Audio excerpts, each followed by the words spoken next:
children. So today we are going to start understanding social studies for class 4 by Galaxy Publication. So today we are going to start chapter 7 the climate of India. अब हम read करेंगे India के climate के बारे में. First of all we will start with our introduction part.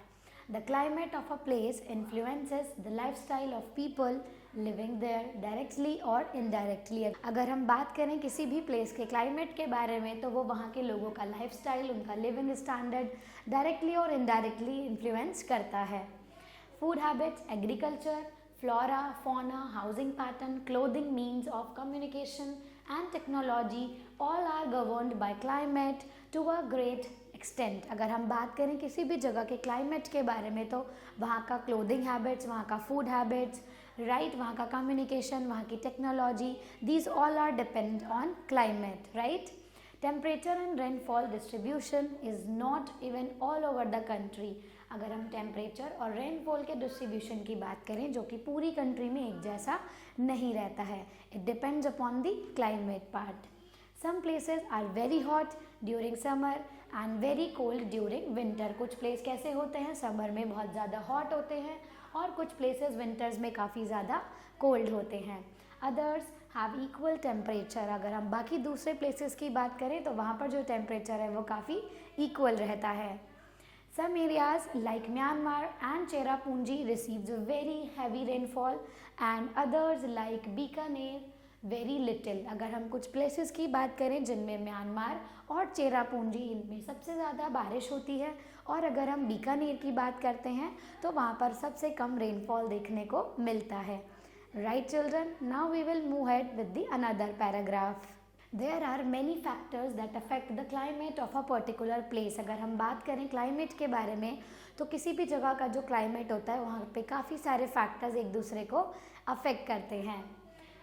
The location of a place play a very major role in determining its climate. किसी भी place का जितना भी आपका क्लाइमेट होता है वो बहुत ही इंपॉर्टेंट रोल प्ले करता है. For example places near mountains have cooler climate from places located near desert और सी. अगर हम कुछ ऐसे प्लेसेस की बात करें जो समुद्री एरिया में होते हैं या फिर जो डेजर्ट एरिया में होते हैं, उनके बीच में डिफरेंस पाया जाता है.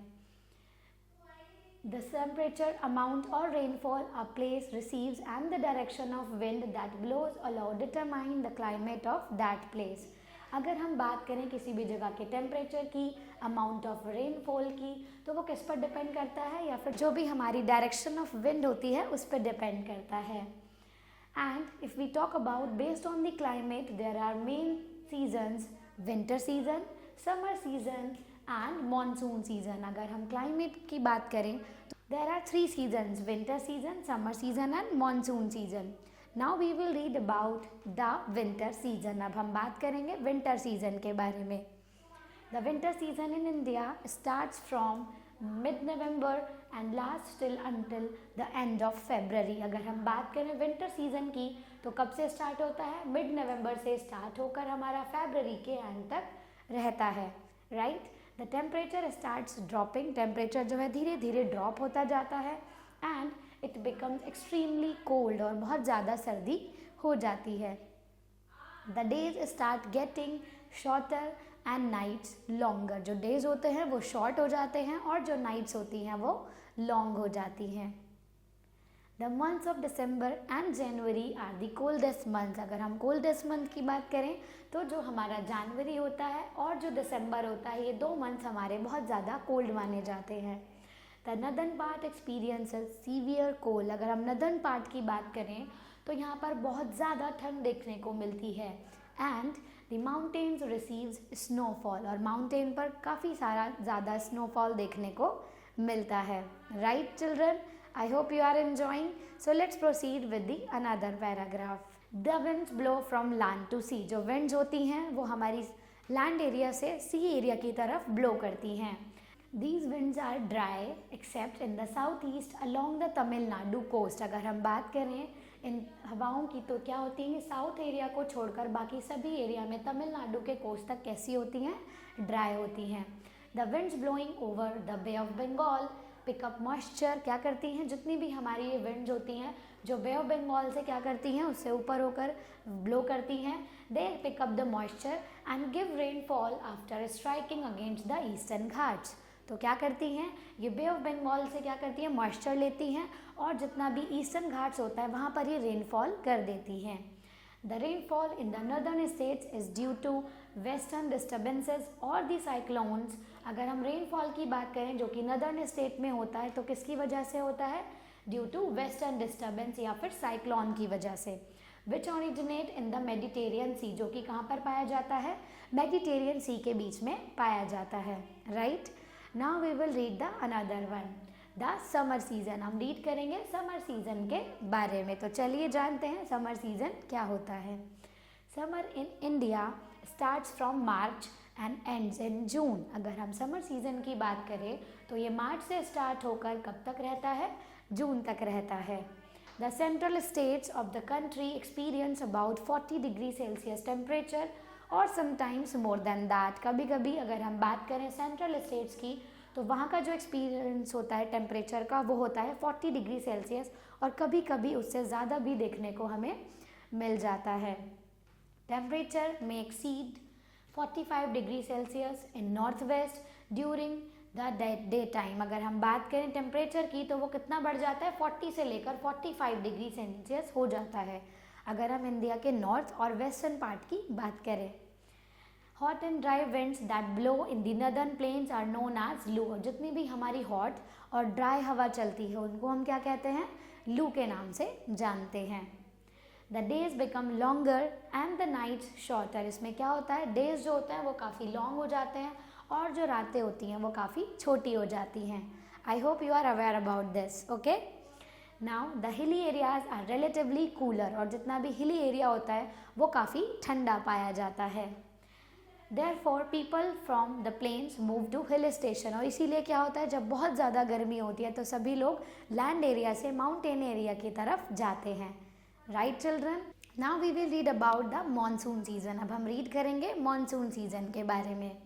The rainy season starts with the south west monsoon. अगर हम रेनी सीजन की बात करें तो वो किससे स्टार्ट होता है, हमारा साउथ वेस्ट मानसून से स्टार्ट होता है, जब साउथ में मानसून आता है। The monsoon in India starts towards the end of June and lasts till the end of September। ये कब तक चलता है, मानसून जो है वो इंडिया में एंड ऑफ जून से लेकर एंड ऑफ सितंबर तक चलता है। The winds blow from the sea to the land। इसमें क्या होता है, जो एयर होती है वो हमारी सी से लेकर लैंड एरिया की तरफ ब्लो करती हैं। These winds are loaded with moisture। और इन हवाओं में क्या होता है, बहुत ज़्यादा मॉइस्चर देखने को मिलता है। As they come over the land, जैसे जैसे वो लैंड एरिया तक आती हैं, they rise along the hill stops and mountains. वो क्या करती हैं, धीरे धीरे हिल स्लोप से होते हुए माउंटेन तक पहुंच जाती हैं। After rising these winds become cooler. और क्या होता है, धीरे धीरे जैसे ऊंचाइयों पर जाती रहती हैं तो ये हवाएं क्या होती हैं, बहुत ठंडी हो जाती हैं। And lose their capacity to hold moisture. और अपना जो इनका एक मॉइस्चर होल्ड करने की कैपेसिटी है उसको वो काफ़ी लूज कर जाती हैं। This cause rains. और जिसी यही कारण है कि क्या होता है, रेन होती है, right. The temperature is still high. Temperature काफ़ी हाई रहता है। But weather is not so hot. लेकिन वेदर जो है ज़्यादा गर्म नहीं होता है। Because clouds protect the land from the sun and rain cools the air. क्योंकि क्या होता है, जितने भी क्लाउड्स होते हैं वो क्या करते हैं, लैंड को सन से प्रोटेक्ट करते हैं एंड रेन क्या करते हैं, एयर को काफ़ी ज़्यादा कूल कर देते हैं, okay. Now we will move ahead with the another paragraph. Some regions such as coastal regions and north eastern states receive heavy rainfall. अगर हम कुछ रीजन्स की बात करें जैसे कोस्टल रीजन या फिर नॉर्थ ईस्टर्न स्टेट्स, वहाँ पर क्या होता है, काफ़ी ज़्यादा हैवी रेनफॉल देखने को मिलता है। Causing floods in some rivers, जिसकी वजह से क्या होता है, कुछ रिवर में फ्लड्स भी हमें देखने को मिल जाते हैं, right. Tamil Nadu does not receive rainfall during the monsoon. Tamil Nadu में क्या होता है बेटा, मानसून सीजन में बिल्कुल भी रेनफॉल नहीं होता है। Parts of Rajasthan and Kutch receive very low rainfall. अगर हम कुछ पार्ट्स ऑफ राजस्थान या फिर कच्छ की बात करें तो वहाँ पर क्या होता है, बहुत ही कम रेनफॉल देखने को मिलता है। All right children, I hope you are enjoying the class. So let's move further in the chapter, okay. So my dear students, it's time to do the book exercise of this chapter and we will take a quick recap of the chapter, right? So let's start. India's climate is monsoon type. India का जो climate है वो कैसा type का होता है? Monsoon type होता है. But its characteristics vary from place to place. लेकिन इसकी जो characteristics होती हैं वो place to place vary करती हैं, अलग होती हैं. Temperature and rainfall distribution is not even all over India. अगर हम पूरे इंडिया की बात करें तो जितना भी टेम्परेचर और रेनफॉल होता है उनका जो डिस्ट्रीब्यूशन है वो हर जगह पर सेम नहीं होता है. Various factors determine the climate of a place. अगर हम एक प्लेस के क्लाइमेट के बारे में बात करें तो काफ़ी सारे फैक्टर्स हैं जो इसको अफेक्ट करते हैं. The winter season starts from November and it ends in February. अगर हम विंटर सीजन की बात करें तो ये नवंबर से स्टार्ट होकर कब एंड हो जाता है? फरवरी में एंड हो जाता है. India experiences 3 main season. India में अगर हम मेन सीजन की बात करें तो वो 3 होते हैं, right? Winter, summer and monsoon. The summer season begins from March. जो समर सीजन है वो मार्च से स्टार्ट होता है and it will end in June. कब खत्म हो जाता है? जून में. The rainy season begins with the arrival of south west monsoon. अगर हम रेनी सीजन की बात करें तो वो कब होता है? जब हमारा साउथ वेस्ट में मॉनसून आ जाता है, right children? So my dear students, we will try to solve the book exercise. Let's proceed with me. Now we will start with check your progress part. Okay children, we will start with MCQ option. तो चलिए start करते हैं. In India we have dash seasons. अगर हम India की बात करें तो कितने मेन सीजन होते हैं? So there are 3 main seasons. Okay? The monsoon season start from June and it lasts until, हमें बताना है कि जो मानसून सीजन होता है वो जून से स्टार्ट होकर कब तक चलता है? So the answer will B September. Which of the following receives very low rainfall. हमें बताना है इनमें से वो कौन सा स्टेट है जिसमें रेनफॉल बहुत ही कम देखने को मिलता है. So you have to give the answer. Answer will be Rajasthan because it is a desert area. Okay. Which of the following receives the highest rainfall. सबसे ज़्यादा हाइएस्ट रेनफॉल कहाँ पर होती है? So we have read in the chapter. So answer will be Cherrapunji. Okay. The hot winds that blow in northern India are called. अगर हम hot winds की बात करें जो कि हमारी northern India में blow करती हैं तो उन्हें हम क्या कहते हैं? Cyclonic winds, storm या फिर लू. So the answer will be लू, क्योंकि वो क्या होती हैं? बहुत गर्म होती हैं, hot होती हैं, right? Now we will read about the fill in the blanks of this chapter. Dash and dash distribution is not even all over the country. किस चीज़ का डिस्ट्रीब्यूशन है जो हमारी पूरी कंट्री में एक जैसा नहीं होता है? सो क्लाइमेट, राइट चिल्ड्रन? हमने क्या पढ़ा था क्लाइमेट के बारे में?